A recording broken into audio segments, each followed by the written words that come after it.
Bonjour à tous, on se retrouve pour un nouvel événement. Aujourd'hui, le The 5 Lord se dispute à Cabourg. On a affaire à des juments de 6 à 9 ans.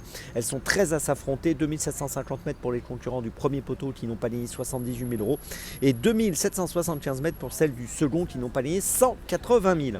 Avant de démarrer et de vous donner mon choix en 6 pour ce The 5 Lord et tous les paris associés, jeux simples, jumelés, trio, etc. Je vous rappelle que vous pouvez vous abonner à la chaîne YouTube de The Turf. Vous pouvez activer la cloche également pour être informé dès que mon prono est posté.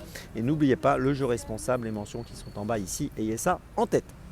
Allez, on va démarrer. Dans cette course, écoutez, il y a plusieurs concurrents qui ont un profil un peu délicat, plusieurs concurrents qui peuvent être fautifs, donc c'est pas si simple que cela d'étudier cette course. J'ai retenu en tête le numéro 2, Illusion de Chenu. J'ai beaucoup hésité à la garder et j'ai beaucoup hésité à la mettre en tête. En fait, je me suis dit, bon, si je la garde, je me suis dit, il faut partir un peu sur un tout ou rien. Elle est associée à Benjamin Rochard, elle a montré de la qualité, elle vient de gagner à Vichy, mais si on prend ses 10 dernières courses, elle a été disqualifiée 6 fois. Donc ça sera sûrement, encore une fois, un peu tout ou rien pour elle, mais si elle reste au trot, je pense qu'elle peut faire aussi bien qu'à Vichy l'autre jour. Elle vient de gagner, c'était le 20 juin, et elle peut jouer le premier rôle. Donc voilà, j'espère qu'elle sera sage et j'espère que j'ai eu raison de la placer en tête.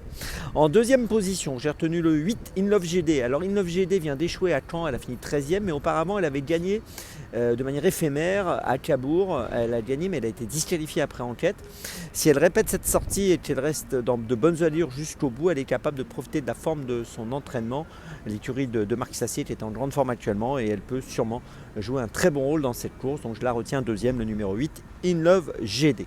En troisième position, j'ai encore retenu une 6 ans. J'ai placé le numéro 13, Idol of Love, qui est très bien engagé dans cette course avec 179 960 euros de gain, donc à 40 euros seulement de la qualification. Son entourage est confiant, elle est associée à Mathieu Abrivard.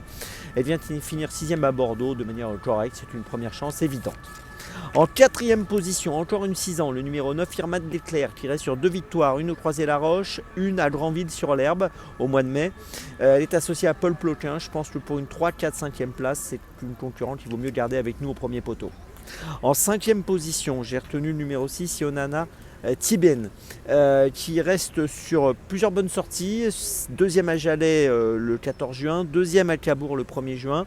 Sur ces 5 courses de l'année, elle a fini 3 fois deuxième, 5 courses de l'année 2024. Si on prend ses 10 dernières sorties, elle a fini 7 fois dans les 5. Au premier poteau, c'est une belle chance. Et puis en 6e position, j'ai retenu le 11, encore une 6 ans, Xora. Vous remarquerez que j'avais gardé que des 6 ans. Xora qui a été disqualifié à Chartres le 19 juin dernier, qui a fini 2e à Lens auparavant, mais qui sur ses 10 dernières courses a fini 7 fois sur le podium. Donc c'est une concurrente quand même plutôt sérieuse. Après, elle peut faire une faute elle aussi. Et donc forcément ça pose un petit souci quand même, mais pour une place je pense qu'elle est capable de faire l'arrivée si elle est sage. Je vous résume mon choix donc en 6 pour ce The 5 Lord finalement assez complexe, vous l'avez compris, avec pas mal de points d'interrogation. Priorité aux 6 ans, je le répète, et j'ai retenu donc en tête le 2, puis ensuite le 8, le 13, le 1, le 6 et le 11. Départ de la course aujourd'hui, attention les amis, 20h15, on se retrouve maintenant demain et d'ici là avec The Turf, ça va aller.